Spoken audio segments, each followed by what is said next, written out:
सुप्रभात बच्चों। आप सब कैसे हैं? आप स्वस्थ होंगे, सुरक्षित होंगे। तो बच्चों, आज का अब ऑनलाइन पढ़ाई शुरू किया जाए। मैं चंद्रशेखर प्रसाद साहू, प्रधानाध्यापक, कन्या मध्य विद्यालय कुटुंबा, औरंगाबाद, आप सभी का स्वागत करता हूँ। बच्चों, आज कितना तारीख है? तो आज है 20 जून। अच्छा बच्चों, ये बताइए आज कौन सा दिन है? आज रविवार है। यह बताइए कि इस जून महीने का यह कैवा रविवार है? गणना कीजिए। तो आज तीसरा रविवार है।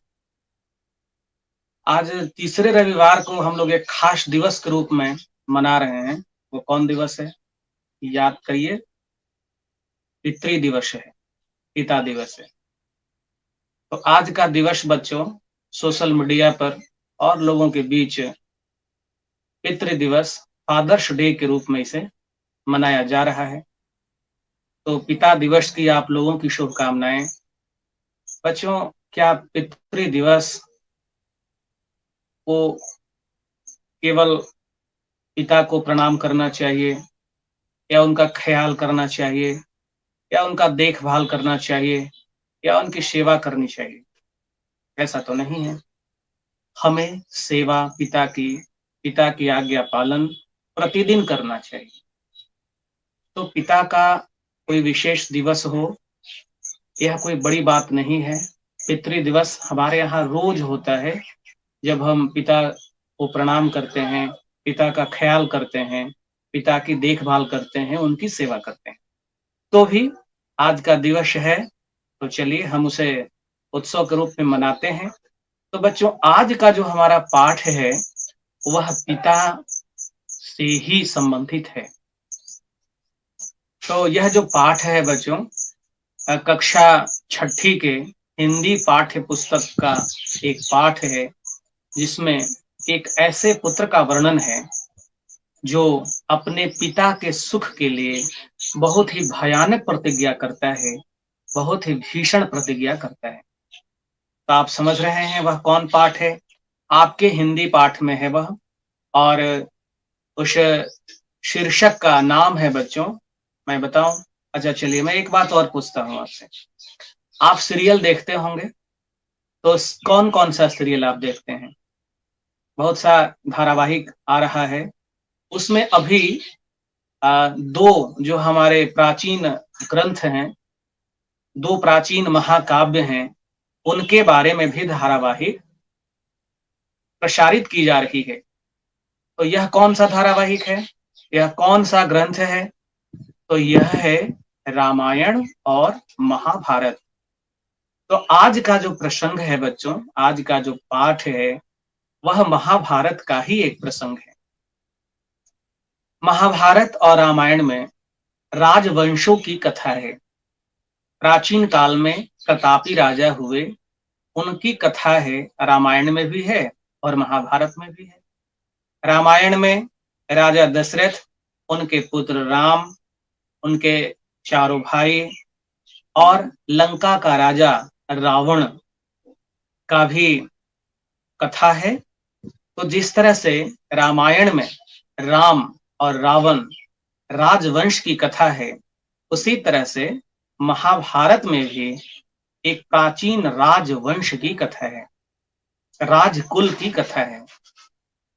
यह जो वंश है, यह वंश कहलाता है कुरुवंश। क्या कहलाता है? कुरुवंश। तो कुरुवंश में एक प्रतापी राजा हुए जिनका नाम था भरत।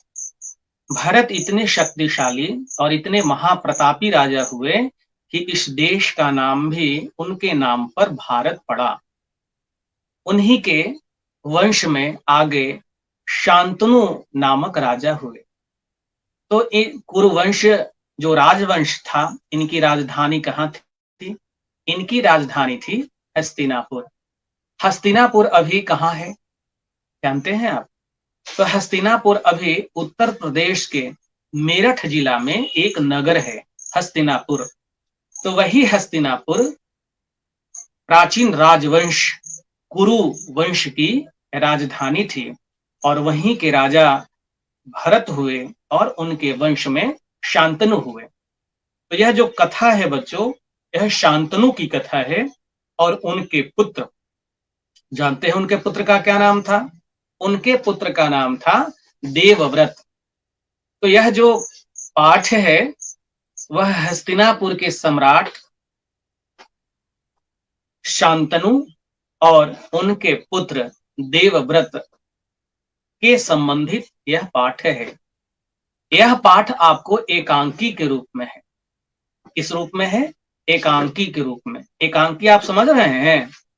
आप नाटक देखते होंगे दशहरा में या दीपावली में या रामनवमी में, आपके गांव में नाटक खेला जाता होगा। तो नाटक में कई दृश्य होते हैं, तो उसी तरह से नाटक का ही एक छोटा रूप है एकांकी। तो यह एकांकी नाटक का छोटा रूप। तो यह जो पाठ है बच्चों एकांकी के रूप में है और इसमें कथा किसकी है? महाभारत की कथा है। और प्रसंग किसका है? यह प्रसंग है हस्तिनापुर के सम्राट शांतनु, उनके पुत्र देवव्रत से यह प्रसंग जुड़ा हुआ है। तो बच्चों यह एकांकी अगर अच्छा होता, यदि हम लोगों का विद्यालय खुला होता और हम लोग इसे एक और अभिनय के द्वारा प्रस्तुत करते, समझते, ज्यादा मजा आता। तो लेकिन चलिए, जब विद्यालय खुलेगा तो हम लोग इसे एकांकी के रूप में भी कर लेंगे, अभिनय करेंगे। और लेकिन आज हम लोग इसे पढ़ेंगे। तो जैसा कि मैंने कहा कि नाटक में, एकांकी में कुछ दृश्य होते हैं, उसमें पात्र होते हैं, पात्र संवाद कहते हैं, और इनके जरिए ही वह कथा के रूप में आगे बढ़ती है और अंत में फिर कोई निष्कर्ष निकलता है और फिर समापन होता है। तो नाटक में या एकांकी में दृश्य होते हैं, पात्र होते हैं और उनके संवाद होते हैं। कोई कथा होती है जिसके आधार पर एकांकी का मंचन किया जाता है, एकांकी का अभिनय किया जाता है। आइए हम लोग इस एकांकी को पढ़ते हैं। तो जानते हैं बच्चों, इसमें पात्र हैं। इसमें कौन कौन पात्र हैं? इसमें पात्र हैं शांतनु। कौन पात्र है बच्चों? शांतनु पात्र हैं, जो हस्तिनापुर के सम्राट हैं। भीष्म हैं, जिनका नाम देवव्रत भी है, वह हस्तिनापुर के युवराज हैं। दाशराज निषादों की राजा है। निषाद बच्चों एक प्राचीन जाति है जो भील जाति से के जैसी है यह। और प्राचीन काल में यह नदी के किनारे, बड़ी बड़ी नदियों के किनारे इनकी आबादी बसती थी। जैसे आप रामायण में निषाद राज गुह की भी कथा आती है, महाभारत में भी यह निषाद राज की कथा है। तो निषाद एक जाति है जिनका पेशा होता है नदी में नाव चलाना और लोगों की सहायता करना, नदी के एक तट से दूसरे तट पर ले जाने में। तो इस तरह से इनकी आबादी अभी भी है बच्चों, उत्तर प्रदेश में भी निषाद, बिहार में भी है। निषाद जाति कई नामों से भी जानी जाती है, जैसे मल्लाह जाति भी उसी से जुड़ी हुई है। तो यह निषादों के राजा, जिनका नाम है दाशराज, इस एकांकी के पात्र हैं। अगला पात्र है सत्यवती, जो दाशराज की पुत्री है। और भी हैं सैनिक, द्वारपाल, देवगण और सत्यवती की सखियां, यह सब इसके पात्र हैं। तो अब दृश्य होता है।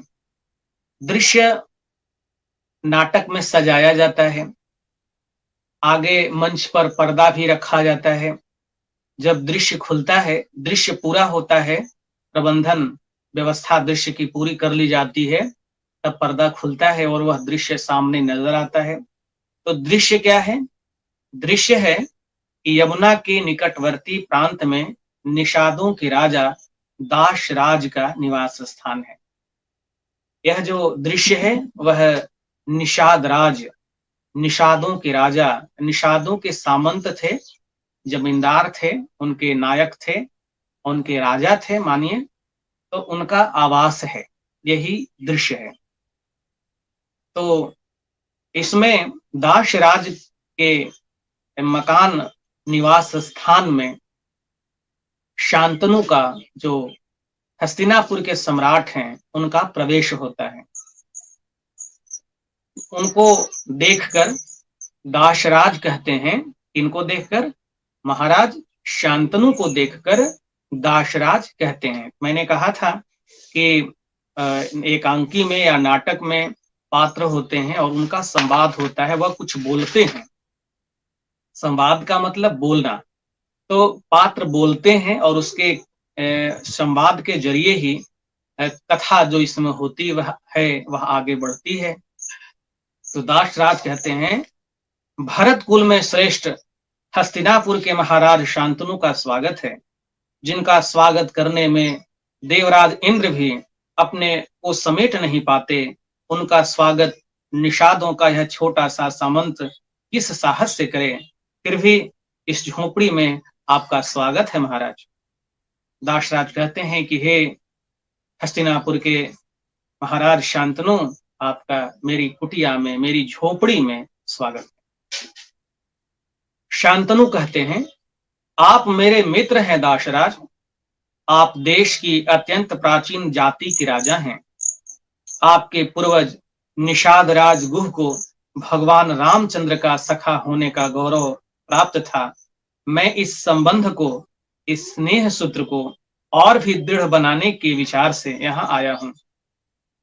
शांतनु कहते हैं, ये दाशराज आप मेरे मित्र हैं और आपकी जो जाति का इतिहास रहा है वह गौरवशाली रहा है। आप ही के जाति के निषाद राज गुह भी भगवान रामचंद्र के सखा रहे हैं, मित्र रहे हैं। मैं चाहता हूं यह जो संबंध है वह संबंध और भी दृढ़ हो और भी मजबूत हो। मैं संबंध को, स्नेह सूत्र को मजबूत करने के विचार से ही यहाँ आया हूं। दाशराज कहते हैं, अब यह मेरा सौभाग्य होगा राजन, आप आज्ञा दें। दाशराज कहते हैं कि यह तो परम सौभाग्य की बात है महाराज, आप आज्ञा दीजिए। शांतनु कहते हैं, आपकी परम सुंदरी कन्या योजना गंधा सत्यवती को मैं हस्तिनापुर की राजरानी बनाना चाहता हूं। है ना प्रस्ताव, विवाह का प्रस्ताव रखे शांतनु कहे कि आपकी पुत्री सत्यवती है, जो योजना गंधा है। सत्यवती के बारे में कहा जाता है कि उसके शरीर से सुगंध निकलती थी, जो 1 योजन मतलब 400 कोस में वह सुगंध लोग महसूस करते थे। इसलिए उनकी पुत्री का नाम योजना गंधा भी कहा जाता है, सत्यवती का नाम योजना गंधा भी है। तो योजना गंधा सत्यवती बहुत सुंदर थी और उस पर राजा मोहित हो गए थे और उसे अपनी राजरानी बनाना चाहते थे, उसके साथ विवाह करना चाहते थे। इस प्रयोजन से, इस विचार से राजा दाशराज के पास जाते हैं और कहते हैं कि मैं आपकी पुत्री सत्यवती के साथ विवाह करना चाहता हूं, उसे हस्तिनापुर की राजरानी बनाना चाहता हूं। दाशराज यह प्रस्ताव सुनकर, यह बात सुनकर कहते हैं, यह मेरा परम सौभाग्य होगा महाराज, परंतु हस्तिनापुर का राजरानी पद का बोझ यह निषाद कन्या कैसे उठा सकेगी। कहते हैं कि महाराज, यह तो मेरे लिए सौभाग्य की बात है, लेकिन हस्तिनापुर का राजरानी का पद एक निषाद कन्या, जो मेरी बेटी है वो तो निषाद जाति की है, तो एक निषाद की बेटी हस्तिनापुर की राजरानी का पद भला कैसे संभाल सके। दाशराज यह बात कहे तो शांतनु कहे, आपकी कन्या नारी रत्न है दाशराज। कहते हैं कि दाशराज, आप अपनी पुत्री को साधारण पुत्री मत समझिए, वह कन्या रत्न है। वह संसार के बड़े से बड़े सम्राट की राजरानी होने के योग्य है। अपनी सुंदरता से उर्वशी और मेनका को लजाती हुई वह इंद्रपुरी की शोभा बढ़ा सकती है। फिर इस विवाह से दो जातियों का हृदय भी जुड़ेगा। निषाद हमारे मित्र बनकर हस्तिनापुर के राज्य की शक्ति बढ़ाएंगे, आप संकोच न करें। जब यह प्रश्न करता है दाशराज कि एक निषाद की बेटी हस्तिनापुर के राजरानी का पद भला कैसे संभाल सकेगी, तो शांतनु कहते हैं कि नहीं दाशराज, आपकी जो कन्या है वह सौभाग्यवती है, बहुत सुंदर है। वह इतनी सुंदर है कि उसकी तुलना उर्वशी और मेनका से भी नहीं की जा सकती है, उससे भी अधिक सुंदर है। और इसे राजरानी बनाने के लिए तो कई राजा चाहते होंगे। मैं यह चाहता हूं कि निषाद जाति और कुरुवंश दोनों मिलकर हस्तिनापुर की राज्य शक्ति बढ़ाएं, दोनों जातियों का मेल हो, दोनों जातियां आपस में जुड़ें, रिश्ते आपस में बना लें।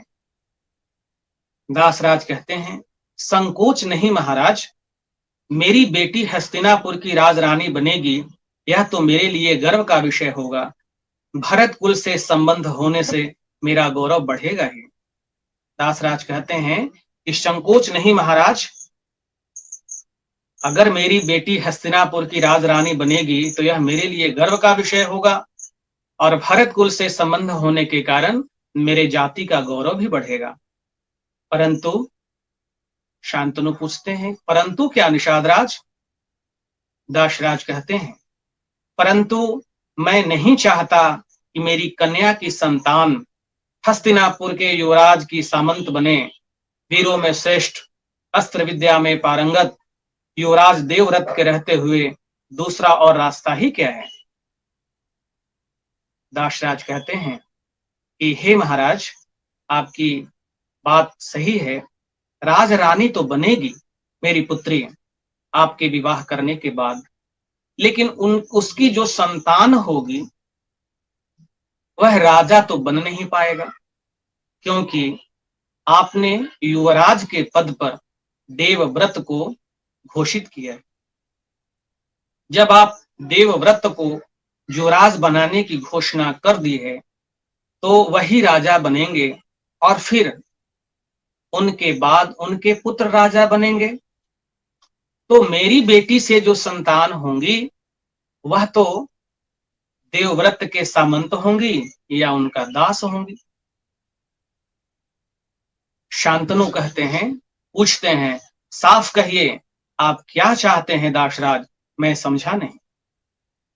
दाशराज कहते हैं, मैं चाहता हूं राजन कि आपके बाद सत्यवती का पुत्र हस्तिनापुर की राजगद्दी पर बैठे, नहीं तो इस विवाह का केवल एक अर्थ होगा, या तो सत्यवती की संतान के लिए दासता अथवा बलवान के साथ शत्रुता।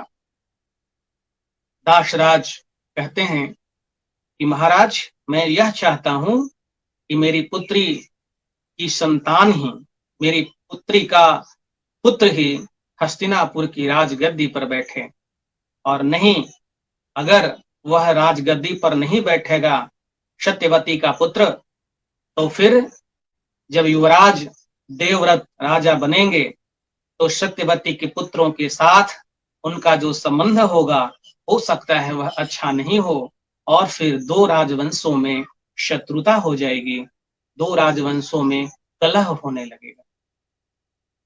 और या तो अगर कमजोर होंगे तो वह सत्यवती के पुत्र तो वह युवराज के बाद बने राजा बने देवव्रत के दास हों।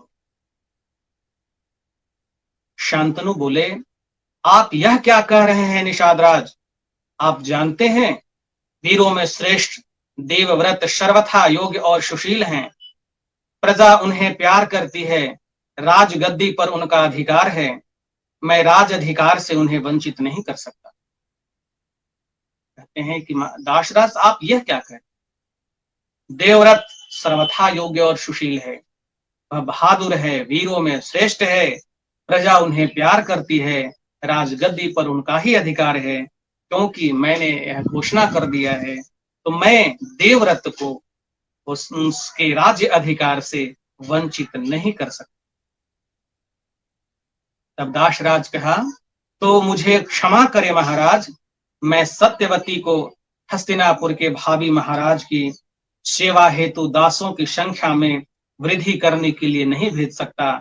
यह आपकी महानता है कि आपने निषादों से मित्रता और प्रेम का नाता जोड़ना चाहा है, परंतु देवव्रत या उनकी संतान भी इतनी उदार होगी, इसका विश्वास मैं कैसे करूं। दासराज कहते हैं कि तब मुझे क्षमा करिए महाराज, मैं अपने सत्यवती के पुत्रों को दास के रूप में नहीं देखना चाहता, क्योंकि अभी जिस तरह से देवव्रत सुशील हैं, वह हो सकता है कि अपने भाइयों को आदर करें, उनको उचित सम्मान दें, लेकिन यह क्या निश्चित है कि जब देवव्रत के संतान होंगे तो वह भी निषाद जाति की बेटी सत्यवती के पुत्रों को भी राज समान ही देंगे, राज्य के जैसा ही उन्हें अधिकार देंगे, राजा के जैसा ही उन्हें सम्मान करेंगे। यह कोई निश्चित नहीं है, वह तो फिर दास ही कहे जाएंगे, क्योंकि हो सकता है कि राजपुत्र जो समझे यह तो निषादों का जाति है, यह निषाद जाति का पुत्र है। शांतनु कहते हैं, आप ठीक कह रहे हैं निषादराज, लेकिन आपका कहना मानने का अर्थ है कि युवराज देवव्रत के साथ अन्याय, मैं अपने देवता तुल्य पुत्र के साथ ऐसा अन्याय नहीं कर सकता। कहा कि आपका कहना, शांतनु बोलते हैं कि आपकी शंका, आपकी बात सही है, लेकिन मैं अपने पुत्र देवव्रत जो बहुत ही योग्य है, देवता के समान है, मैं उसके साथ अन्याय नहीं कर सकता हूं। अगर मैं ऐसा करता हूं, अगर मैं सत्यवती के साथ विवाह करता हूं और आपकी बातों को स्वीकार करता हूं, तो देवव्रत के साथ घोर अन्याय होगा और मैं यह अन्याय नहीं कर सकता। यह कहकर शांतनु उदास मन उठकर चले जाते हैं। निषाद राज उन्हें आदर पूर्वक विदा करने के लिए बाहर तक जाते हैं, जहां महाराज शांतनु का रथ खड़ा होता है, और यह दृश्य समाप्त होता है और पर्दा गिरता। तो यह पहला दृश्य था। दूसरा दृश्य भी है।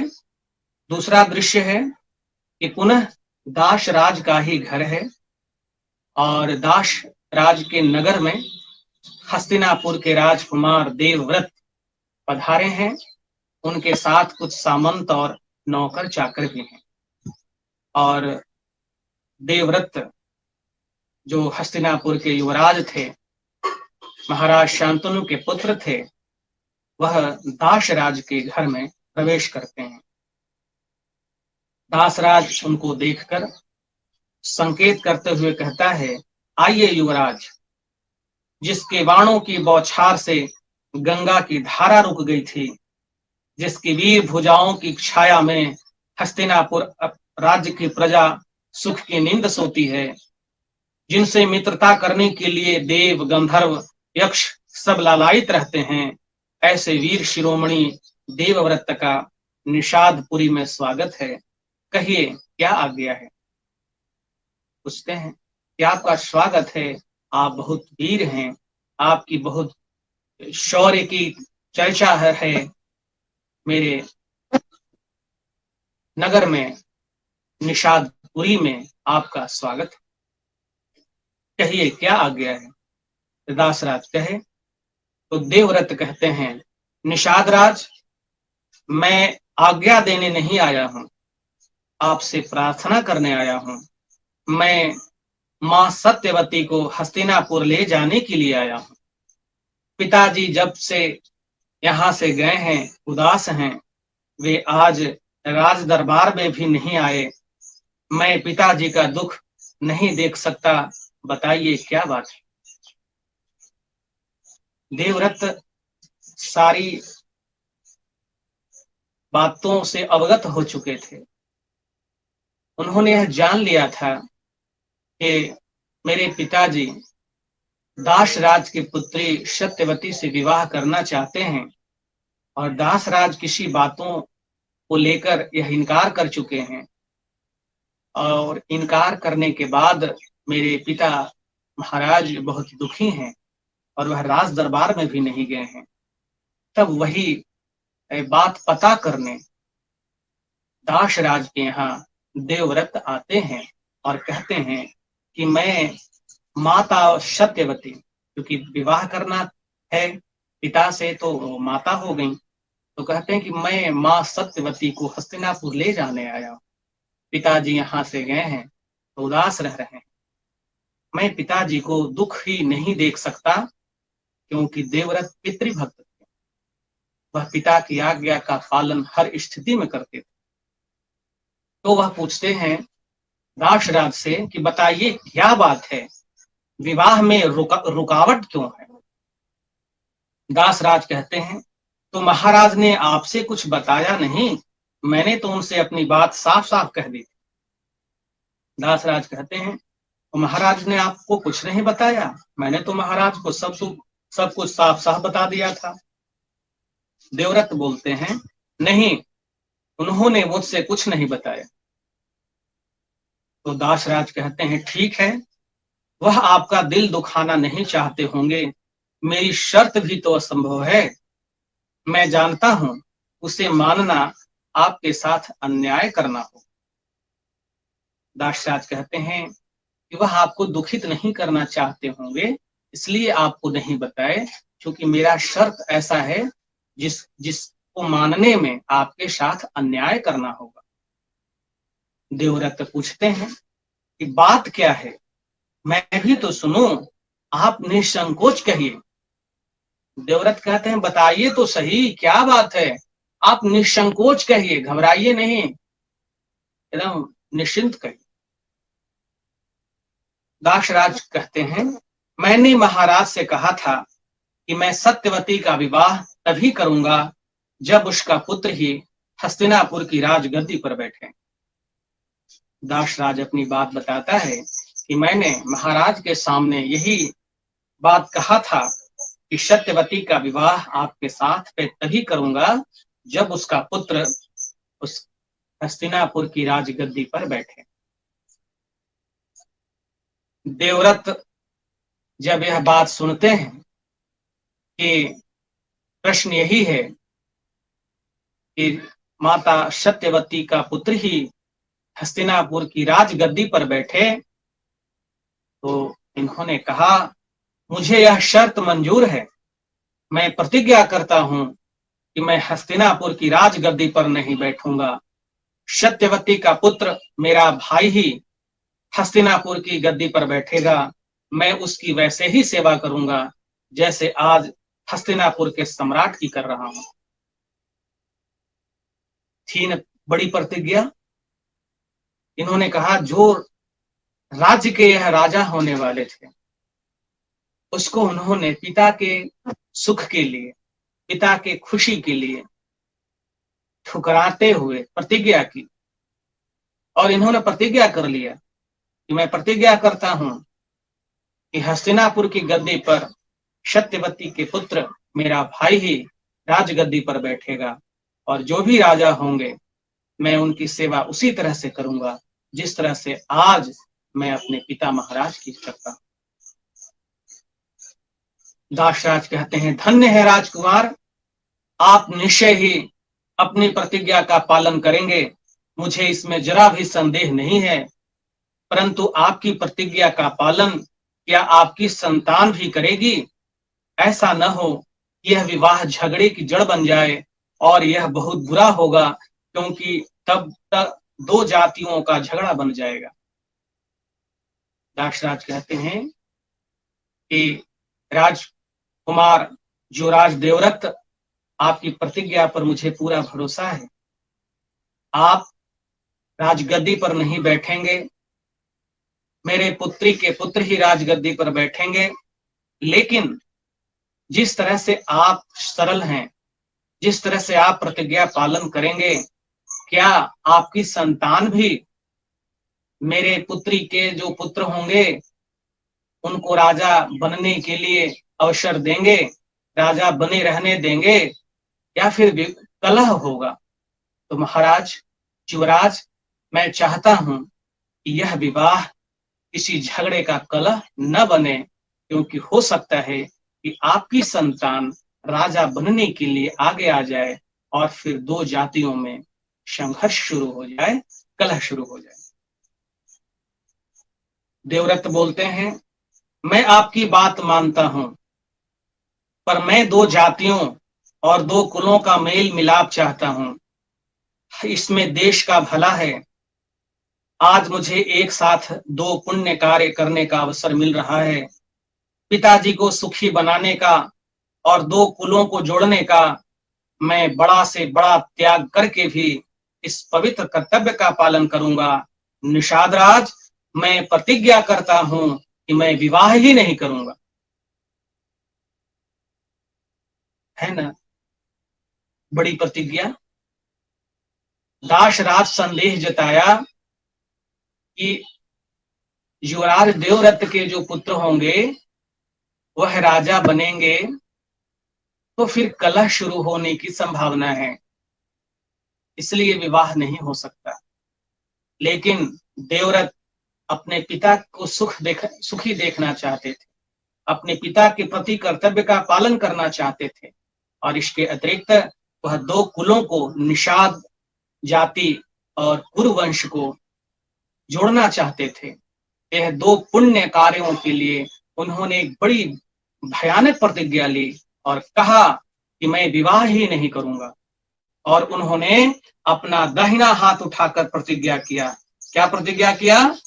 कि आकाश के सूर्य चंद्र, अंतरिक्ष के देवता, सब चीजों को धारण करने वाली पृथ्वी, संसार की प्रत्येक वस्तु में रहने वाली अग्नि, दशों दिशाओं के दिक्पालों, आप सब कान खोलकर सुन लें और साक्षी रहें, देवव्रत आजीवन ब्रह्मचारी रहेगा। यह भीषण प्रतिज्ञा उन्होंने कर लिया। देखिए, अपना दायां हाथ उठाकर देवव्रत भीषण प्रतिज्ञा किए कि मैं आजीवन ब्रह्मचारी रहूंगा। यह भीषण प्रतिज्ञा बहुत बड़ी प्रतिज्ञा थी, और यह भीषण प्रतिज्ञा होने करने के बाद जितने भी आकाश में देवी देवता थे सब पुष्पों की वर्षा करने लगे, और ध्वनि आई, भीष्म भीष्म, देवव्रत ऐसी प्रतिज्ञा करने वाला न अब तक पैदा हुआ है न होगा, आज से तुम्हारा नाम भीष्म हुआ। इतनी भयानक प्रतिज्ञा सुनकर आकाश से सुमन, पुष्पों की बारिश होने लगी, पुष्प वर्षा होने लगी, और आकाशवाणी हुई कि भीष्म भीष्म, भीष्म ने होता है भीषण, भयानक, भीष्म भीष्म, देवव्रत ऐसी प्रतिज्ञा करने वाला न अब तक पैदा हुआ है न होगा, आज से तुम्हारा नाम भीष्म। और जानते हैं बच्चों, तब से देवव्रत का नाम भीष्म पड़ा, और वह महाभारत में भीष्म पितामह के नाम से प्रसिद्ध हो। तो जब यह प्रतिज्ञा निषाद राज सुने तो अवाक रह गए। अवाक मतलब एकदम खामोश हो गए, उनके मुंह से एक शब्द भी नहीं निकला। इतने आश्चर्य में पड़ गए कि उनके मुंह से एक शब्द भी नहीं निकला, अवाक हो। दासराज प्रसन्न होकर कहते हैं, मुझे अब कुछ नहीं कहना है युवराज, मुझे महाराज शांतनु की आज्ञा शिरोधार्य है। दासराज निरुत्तर हो गए और कहे कि अब मुझे कुछ नहीं कहना है, महाराज शांतनु की आज्ञा शिरोधार्य है, यानी कि मैं अपनी पुत्री का विवाह महाराज शांतनु के साथ करने के लिए तैयार हूं। तब भीष्म बोलते हैं, ठीक है, तो बुलाइए माता जी को, बाहर रथ तैयार है, मैं उन्हें साथ ही ले जाऊंगा। तब दृश्य यह उपस्थित होती है कि सखियों से घिरी सत्यवती घर से निकलती है और भीष्म सत्यवती का पैर छूते हैं। और इस तरह से जब प्रतिज्ञा देवव्रत करती, तब सत्यवती का विवाह महाराज शांतनु के साथ आसान हो गया और वह सत्यवती को कहे कि दासराज से विनती किए कि मां सत्यवती को अब हस्तिनापुर जाने की आज्ञा दीजिए। और तब दृश्य होता है कि सत्यवती अपने सखियों के साथ बाहर निकलती है और भीष्म देवव्रत भीष्म सत्यवती का पैर छूते हैं और इस तरह से पर्दा। तो बच्चों यह बताइए, यह कहानी या यह एकांकी कैसी लगी आप, है ना? एक पितृभक्त का प्रसंग कि कैसे वह अपने पिता के सुख के लिए, अपने पिता की इच्छा को रखने के लिए अपना तो राज त्यागा है, आजीवन ब्रह्मचारी रहने का, यानी कि विवाह नहीं करने का, संतान उत्पत्ति नहीं करने का इन्होंने भयंकर प्रतिज्ञा लिया और इसलिए इनका नाम भीष्म पड़ा। तो आज का जो बच्चों फादर्स डे है, तो आज के दिन का यह जो एकांकी है, एक पितृभक्त का प्रसंग है। और आपको इस कहानी से क्या सीख मिलती है, यह तो आप जरूर समझ गए होंगे कि पितृ का आज्ञा पालन, पिता की आज्ञा का पालन ही पुत्र का धर्म होता है। पिता की सेवा करना ही पुत्र का धर्म होता है। पिता की इच्छा का सम्मान करना ही पुत्र का धर्म होता है, पुत्र का कर्तव्य होता है। यह कहानी आपको अच्छी लगी होगी बच्चों।